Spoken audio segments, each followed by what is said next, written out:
Oi, gente, meu nome é Daniel Camaforte, eu sou pastor aqui na Igreja do Recreio, também sou psicólogo e sou um filho amado de Deus, sobretudo em recuperação, em ira, impulsividade, hiperatividade, ansiedade e dependência química. E hoje eu gostaria de falar com vocês, nessa oportunidade do Congresso Nacional, celebrando a recuperação, celebrando a vida, sobre a gênese da falta ou a gênese das adicções. Eu disse gênese da falta porque a falta se estrutura dentro de nós e é em função e em razão desta falta que nós buscamos eventualmente substâncias que modelam, modulam, alteram o humor para que a gente consiga lidar melhor com esse desconforto. Porém, o uso de substâncias ou qualquer adicção, qualquer compulsão, alivia momentaneamente e depois cobra a própria vida. Então nunca vale tentar aliviar o desconforto com essas substâncias ou com comportamentos compulsivos que são, por natureza, infelizmente, destrutivos. Mas nós fomos criados complexos. Antes de falar sobre falta objetivamente, é preciso destacar que o ser humano é altamente complexo, porque nós somos criados a partir da matriz mais complexa que existe, que é o próprio Deus. O texto bíblico diz que nós somos criados à imagem e semelhança de Deus. Ora, quanta complexidade! E Davi tentou descrever isso no Salmo 139, eu vou ler os versos 13 a 17. Diz assim: Tu criaste o íntimo do meu ser e me teceste no ventre de minha mãe. Eu te louvo porque me fizeste de modo especial e admirável. Tuas obras são maravilhosas, disso tenho plena certeza. Meus ossos não estavam escondidos de ti quando em secreto fui formado e entretecido, como nas profundezas da terra. Os teus olhos viram o meu embrião. Todos os dias determinados para mim foram escritos no teu livro, antes de qualquer um deles existir. Como são preciosos para mim os teus pensamentos, ó Deus, como é grande a soma deles. Pois muito bem, somos seres complexos. Ninguém é fácil.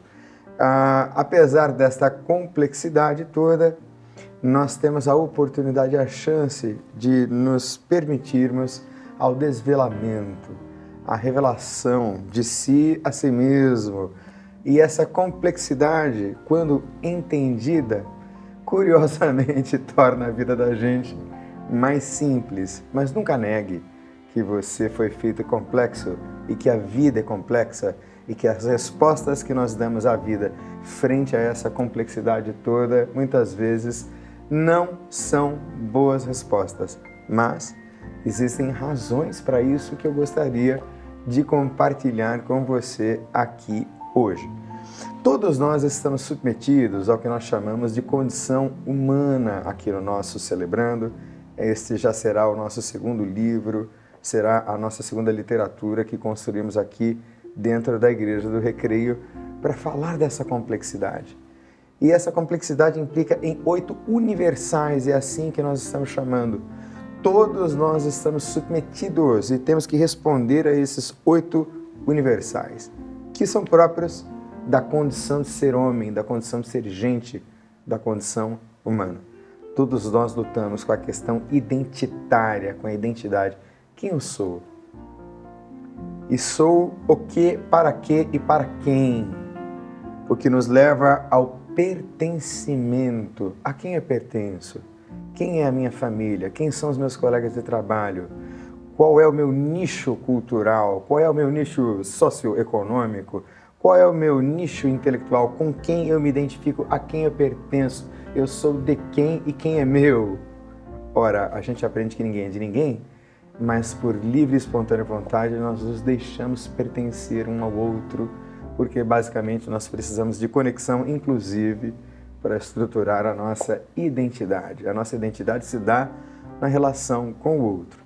Quando esses modos adoecidos de pertencer não funcionam bem, infelizmente nós caímos na armadilha da falta.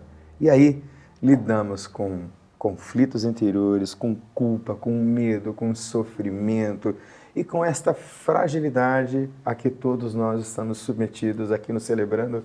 A gente diz isso muito, nós somos muito vulneráveis. Mas nós vamos dar destaque à falta. Nós vamos olhar para a condição humana, mas nós vamos destacar a falta. E de onde vem? De onde se origina essa falta? É claro que somos seres faltantes, todos nós.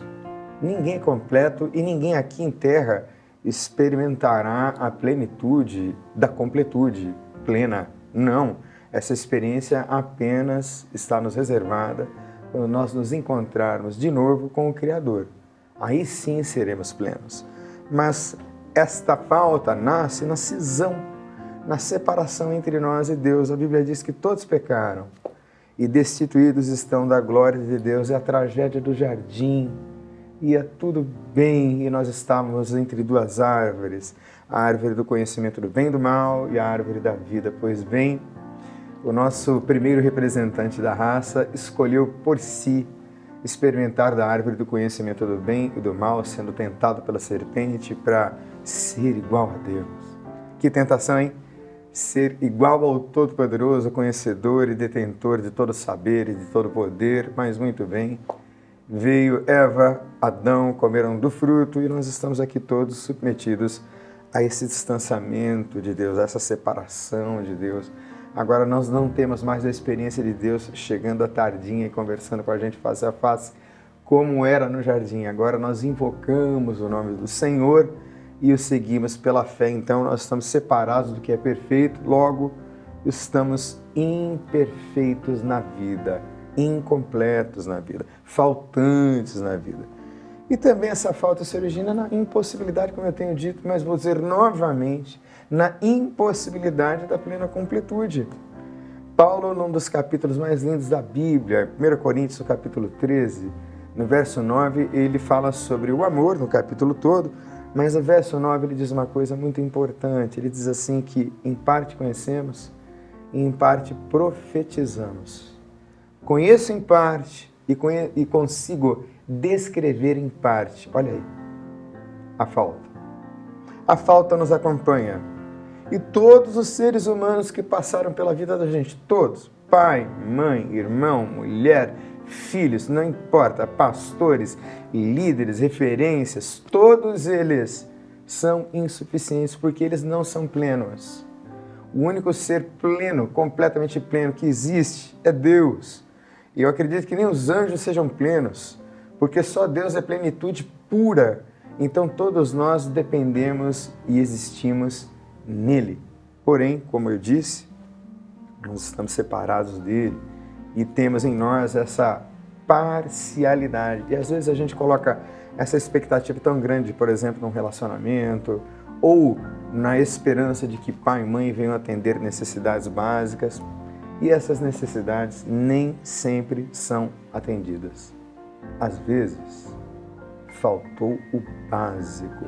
E as adicções todas, e eu estou falando de todos os tipos de adicção, não apenas de dependência química, adicção por sexo, adicção por pornografia, adicção por comida, por compra. Eu estou falando de vigorexia, que é aquela ideia do sujeito manter-se forte frente ao espelho e toma hormônios para isso e tem uma série de danos no organismo. Jogo compulsivo. Eu estou falando de todas as compulsões. Elas se originam na falta e na falta muitas vezes do básico.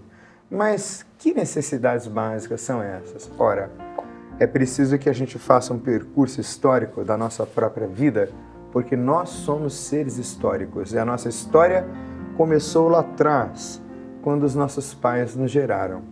Que pais são esses? Que pais foram esses? Muita gente não teve a experiência de ter o pai e a mãe biológicos, foram adotados. Outros não tiveram a chance sequer de serem adotados. Outros foram nascendo pelas ruas e por ali ficando. Outros moram em condomínios riquíssimos de altíssimo luxo, mas vivem uma maternidade e uma paternidade ausente com o pai e a mãe dentro de casa. Que tragédia! É porque não há conexão, não há proximidade. Então pode faltar muita coisa para a gente muito rica, muito intelectualizada, com posses e tudo mais, isso não interessa. E também pode faltar muita coisa para a gente muito pobre ou muito humilde, isso também não é tão importante. O importante é ouvir da pessoa o que lhe faltou.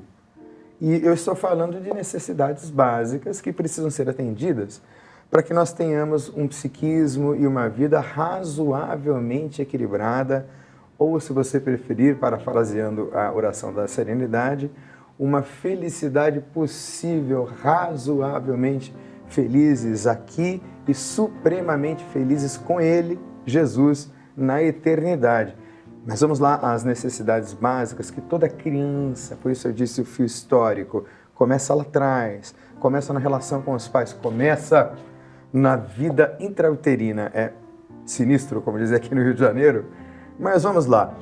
Todos nós temos necessidades básicas de vínculos seguros com outras pessoas. Eu preciso sentir que eu sou amado e eu preciso amar de volta. Se isso não aconteceu desde sempre, a falta vai ficar grandona, há uma lacuna que se abre muito grande, que precisa ser preenchida. Veja lá como essa lacuna é preenchida. Porque nessa lacuna de falta de vínculo forte com pai, com mãe, com irmãos, com pessoas importantes da vida na primeira infância, abre-se um buraco. Então nós precisamos desses vínculos seguros. Segurança de um lar estruturado, segurança alimentar, segurança no deslocar, na mobilidade, segurança de morar. Segurança de morar é como é que a gente mora numa favela ou num lugar onde tem muita violência. Isso impacta a vida da gente? Lógico, porque nos faltou a sensação de segurança. E isso é básico. Eu estou falando de necessidades básicas, necessidades de cuidado, necessidades de aceitação. Quanta gente querendo mudar a gente, não é verdade? Quanta gente querendo imprimir sobre nós mesmos os sonhos, as frustrações. Quantos pais, bons pais, planejam a vida dos filhos para os filhos, planejam o que os filhos serão no futuro, a profissão dos filhos. Será que esses filhos estão felizes assim? Ou será que não seria melhor o movimento da aceitação e deixá-los livres, seguramente, para que eles escolham o próprio caminho, o caminho a que trilhar? Pois muito bem, autonomia, competência, sentido de identidade, necessidades básicas. O que é autonomia? É deixar a criança ir, é deixar a criança tropeçar, você fica perto, porque ela se conserta rápido. E isso vai gerando nela a autonomia, aquela coisa de cuidar, não deixa, não cai, não toca. Talvez transforme essa criança numa criança muitíssimo vulnerável e dependente. Então é necessário que esta criança se desenvolva nas suas autonomias todas e tenha a competência de arcar com as próprias responsabilidades. Também há necessidade de liberdade de expressão. A gente precisa poder deixar o outro falar, precisa deixar o filho falar, precisa deixar a esposa falar.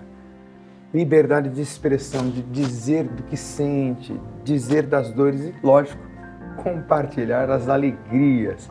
Coisa terrível é quando a gente está tentando conversar com alguém e esta pessoa nos interrompe o tempo todo, a gente não consegue concluir o pensamento. Pois muito bem, pratique liberdade de expressão com as pessoas que estão perto de você. E mais uma necessidade básica, validação das emoções. Por que a gente diz para o outro não sentir raiva, se ele está com raiva? Deixa sentir raiva. Por que dizer para o outro, não sinta ódio, se ele está sentindo ódio? Deve ter razões para sentir ódio. Será que nós paramos para ouvir quem tem raiva, quem tem ódio, quem está com sentimentos de vingança, quem tem sentimentos tóxicos dentro da alma? Será que a gente está parando para ouvi-los? Será que a gente está validando isso? Então me fale da sua raiva, me fale do seu ódio. Isso sim pode produzir vida e uma desintoxicação necessária para que a vida aconteça. Espontaneidade e lazer. Como assim espontaneidade? Nenhum filho é obrigado a amar matemática. Talvez seu filho seja razoável em matemática, ou você mesmo seja só razoável, muito mal talvez. Não há necessidade disso. a necessidade de deixar que o outro descubra-se naquilo em que ele é melhor, na inteligência que melhor lhe cabe, que melhor lhe compete, que melhor ele desenvolve e apresenta e expressa. Deixar a espontaneidade acontecer. Lazer, necessidade básica. Ir aos jogos de futebol, ir aos parques, a gente nessa situação pandêmica, com a liberdade cerceada, com as possibilidades de lazer limitadas, muita gente tem sofrido com isso. Mas lá na infância é preciso que isso aconteça, e não apenas na infância, ao longo de toda a vida. Gente, eu estou falando de necessidades básicas que a criança precisa receber, especialmente dos primeiros cuidadores, pode ser pai ou mãe biológico ou não, mas essas pessoas próximas dessa criança precisam oferecer isso. Isto é básico. Última questão para a gente encerrar a questão da necessidade básica. É preciso que haja limites realistas e autocontrole. Como assim limites realistas? Isto aqui, meu filho, minha filha, não. E vou lhe dizer por que não. E explique por que não. E não volte atrás. Esses limites realistas possibilitam que a criança tenha autocontrole e aprenda a lidar com o não, com a frustração. Muitos adultos não conseguem lidar com a frustração. E aí, dão respostas doentias à falta. E a falta, ela é paradoxal. Porque, ao mesmo tempo, a gente que tem assim, muita dificuldade de lidar com a falta, nós temos este paradoxo que é preciso ser resolvido. Como assim paradoxo da falta? A falta pode ser extremamente motivadora. Me falta um curso, me falta uma especialização, me falta um carro, me falta um melhor salário, me falta. Ora, então, de que forma e quais estratégias eu posso utilizar para satisfazer essa falta, para galgar degraus naturais na vida, subir, ascender? A falta motiva, mas a falta também pode ser devastadora quando ela não é bem atendida ou quando não se sabe lidar. Eu vou repetir, acredito isto ser muito importante. Não se saber lidar com a dor, nem com um dos outros 8 universais que nós colocamos aqui, que é o sofrimento. A falta gera sofrimento. E é preciso aprender a saber sofrer. Muito mais do que eliminar o sofrimento, é preciso que adultos equilibrados saibam sofrer. Mas esse é um outro assunto para, quem sabe, um outro dia. Mas a falta, ela pode levar a mim e a você a preencher essa lacuna com coisas, por exemplo. Que coisas? Qualquer coisa. Aqui, onde nós moramos, Barra, Recreio, Rio de Janeiro, existem um dos maiores índices de inadimplência da cidade do Rio de Janeiro. Eu conheço casos de gente que tem um BMW na garagem, mas falta comida na geladeira, porque é importante viver de estética, ou de aparência, se você preferir. Então a gente vai enchendo de coisas, carros, e aí a pessoa é milionária, digamos assim, né? Aí enche de viagens, de cirurgias, de plásticas e não sei mais o que, e continua faltante. Porque as coisas não vão preencher essa lacuna. Vão dar um alívio, que é gostoso andar de BMW, eu gosto de andar de BMW, lógico, mas é um alívio efêmero, passageiro, raso. Não dá para preencher essa falta com coisas, com pessoas. A gente enche de pessoas e a gente vai fazendo essas conexões loucas que as mídias sociais oferecem, tendo milhares de amigos e nenhuma conexão com nenhum deles. Conexão real, não conexão plástica, conexão de vitrine. Nós estamos falando de conexões reais. E essas pessoas que ora entram e são importantes, como disse, mais uma vez, elas são faltantes também. Então nunca serão capazes de encher a lacuna da falta. Experiências, a gente vive de experiências, né? A gente quer uma experiência aqui, uma experiência ali, uma viagem aqui, uma viagem ali, uma coisa aqui, uma coisa lá, uma balada aqui, uma balada lá. Experiências. Voltamos vazio porque as experiências são importantes, mas elas não são estruturantes da vida. Sim, em certo sentido estruturam, mas não conseguem dar conta da falta. E aí as experiências podem ser tóxicas, as experiências podem ser até saudáveis, mas não serão capazes de dar conta dessa falta fundamental, falar no âmago do homem. Relacionamento. Você coloca a esperança assim numa mulher maravilhosa, que é maravilhosa, mas é só uma mulher, não é Deus. Ela é só uma mulher, ou homem, né? Que escolhe a relação com o filho como a coisa mais importante da vida, aí o filho cresce e vai embora. E aí fica como este pai que elegeu o filho para ser o Deus da vida. A falta volta, a falta continua lá pulsando. Então os relacionamentos, sejam em que nível for, são importantíssimos, mas eles não resolvem a questão da falta por si só, se você preferir. Tem muita gente que busca status, poder, dinheiro, tanta coisa que não preenche. Tem gente que procura a imagem melhor possível do corpo e isso confere a ela determinado status social. Enfim, o status é também efêmero, às vezes ilusório e passageiro. Trabalho, tem gente que desenvolve adicções por trabalho, os workaholics, né? E são vistos como pessoas extremamente competentes e felizes, porque desfilam nos seus melhores estilos e versões, né? Deus é que sabe o que é que um workaholic passa quando ele chega em casa e não consegue dormir por causa desse pulso adrenérgico, de adrenalina no sangue que não baixa nunca. Compulsões. Aí cabe tudo, cabe droga, cabe sexo, cabe todo tipo de lixo quando a resposta à falta é a compulsão ou aquisições. Como assim aquisições? É um título, uma titulação que tem muito a ver com status, mas são aquelas conquistas na vida que você diz, quando eu conquistar isso, aí sim serei feliz. Só tem um jeito de ser feliz. É entregar a sua vida nas mãos de Cristo e ter uma relação com Ele profunda. Passando pelo primeiro passo, olhando profundamente para as suas questões, olhando para a realidade dura que muitas vezes insistimos em negar que está lá. É disso que fala o primeiro passo. Dessa dor, dessa fragilidade, dessa compulsão, dessa vulnerabilidade, dessa doença, dessa depressão, dessa ansiedade, que são respostas ou sintomáticas da falta, que começam a se resolver no primeiro passo quando eu as identifico. Alguém já disse que o pior cego é aquele que não quer ver? E não quer ver o quê? Não quer ver quem é, não quer ver como está. O Celebrando é um alto desafio. É um desafio porque começa com luz sobre tudo que é trevas em nós. E essa luz choca porque nos mostra a realidade.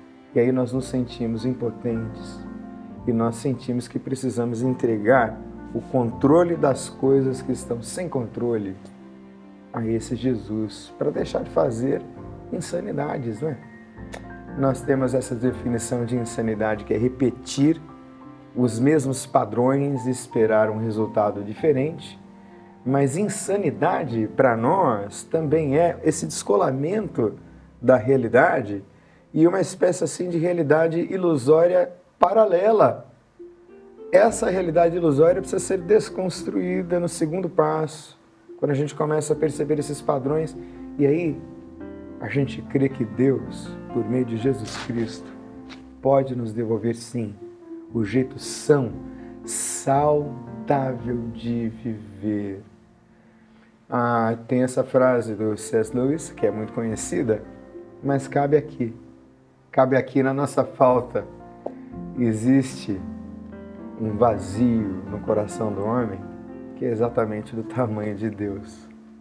Então faça isso no primeiro, no segundo, no terceiro passo. Mais gente vai falar sobre isso. Faça nos passos todos. Aplique a sua vida, porque fazendo assim, Isso se transforma num estilo de vida onde você lida com as frustrações, lida com as faltas e responde de maneira mais saudável para viver razoavelmente feliz. Pés no chão, coração cheio de Deus e cabeça cheia de esperança e cheia de emoções que motivam para que a vida continue acontecendo. O meu sincero desejo é que você tenha essa relação com Ele, que aí sim, esta lacuna vai sendo preenchida pela presença, pela vida e pela palavra daquele que inaugurou a vida, que é o Criador e sustentador de todas as coisas, e o nome dele é Jesus Cristo. Então, um beijo para você, vem aqui no Recreio, será bem recebido. A gente se vê. Tchau!